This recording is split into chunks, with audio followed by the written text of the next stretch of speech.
6:23 right now. Two childhood friends from Long Island are teaching men how to cook, all thanks to a new web series.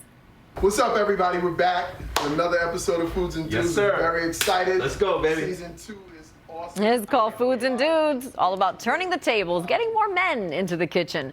Shawn and Gerard came up with the idea after hosting several dinner parties among friends. They got some help from Shawn's wife, Trisha, who says Foods and Dudes is so much more than just a cooking show.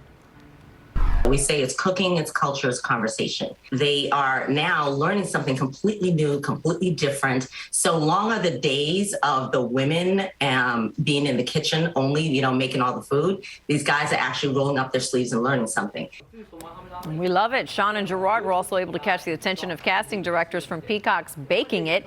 You can check that out on the Peacock app or head over to their YouTube page for season 2 of Foods and Dudes. I love it. I mean, of course, there are a lot of men that do cook and are great at it. But yeah, I mean, culturally and my culture as well, the women do most of the cooking. Yeah. Maria and I were saying, like, we think to ourselves, like, if I die, is everybody going to eat? No. And those guys, I bet and the answer is no. I bet they clean up too. I bet they're the full package. They look like the full package. But that's another show. That's another cleanup part of the whole thing. That's true.